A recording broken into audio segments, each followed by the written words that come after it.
Can you think of an instance in recent history where the CIA has broken the law? Like, the way the FBI, consistently throughout the years has, spied on its own citizens, probably was behind the killing of Malcolm X, obviously had something to do with MLK getting touched. We know these are documented now. Can you think of an instance, and I'm not even asking you to like theorize about what happened with JFK, just put that aside. Can you think of an instance where the CIA did break the law domestically and was held accountable, or at least like pivoted due to public pressure? It's a good question.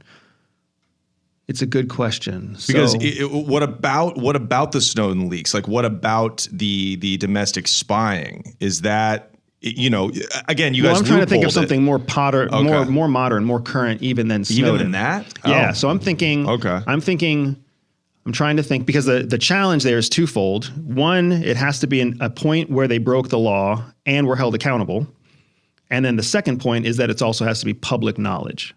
Because I can't divulge anything that's classified, right? So where it's public knowledge, I am almost certain that during the war on terror from 2001 to 2021, if you want to consider that war closed, I'm almost certain that CIA was playing a role in the distribution of heroin that we knew was supporting terrorist operations. I want to say that there was an activity where we were supporting operations related to the movement of heroin that we thought we were safe to support, but turns out we were not safe to support. I feel like that happened, but I don't know, Andrew, where that exists. Andrew, that's a scoop. Now we're getting juicy. I don't think that's a scoop, man. I'm pretty sure that's public knowledge too. Well, we've the CIA supported Thai and Cambodian heroin kingpins during Vietnam, of course, because they were the funding, anti-Viet Cong, activities, right? We've supported criminal groups in the past, but can you go into that further? Who, I assume these are the warlords that were helping us fight the Taliban? Close. And I'm pretty sure that State Department was wrapped up in this because of USAID as well. I think that's a big part of what made USAID get shut down. Exactly what we're talking about. So during the war on terror, one of the efforts to grow influence among the indigenous non-Taliban Afghan farmers was to try to motivate them to grow something other than heroin. But the problem was that heroin was a money-making cash crop. Of course. So how are you going to get a farmer to turn his 100 acres into corn instead of heroin? Because if he grows heroin, it's going to go to the Taliban. It's going to be used to fund Taliban operations.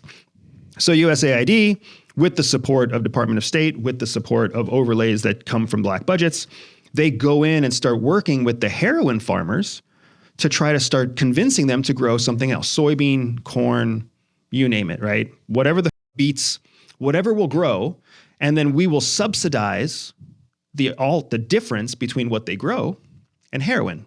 So if they can sell the heroin for $100 an acre and they can only sell the beets for $20 an acre, USAID comes in and they have a government authority to pay the difference. Here's so, $80. Here's $80 for your beets over market value, just to make sure you don't grow heroin. How is that illegal?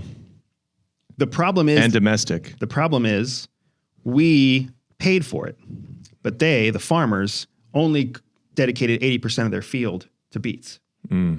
The 20% that they hid from us, they still dedicated to heroin. They didn't stop growing poppy. So now what are we actually subsidizing? Heroin. And where does that heroin go? Into the Taliban's pocket, which then funds operations against the United States. Yeah, okay. So it counts as domestic subterfuge because it's used with taxpayer money. And that's the kind of stuff that gets really tricky, right? Because it takes a lot of people. It takes 3 different organizations, Department of State, USAID, CIA, all federal organizations, to cooperate together on an operation to change hearts and minds.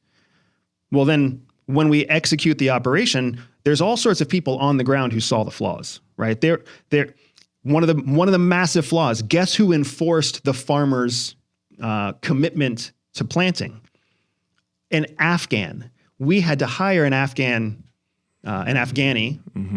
consultant to actually go to the farms to then verify the claims of the Afghani farmer. So now you've got an Afghani consultant that's being paid US dollars to go to an Afghani farm to validate that that farm is 100% being dedicated to beets, not heroin. Meanwhile, your USAID rep is sitting in some hotel in whatever in the green zone, protected on all sides, trusting that whatever email he gets back from the Afghani rep is accurate about what the Afghani rep did and what the Afghani farmer's doing. How easy is it to just, the Afghani farmer pays the Afghani rep is paid by the Taliban. Who knows? You're cutting us out so far, and yet we're still pumping hundreds of millions of dollars into those operations. And that was obviously kept from the American people as best that they could.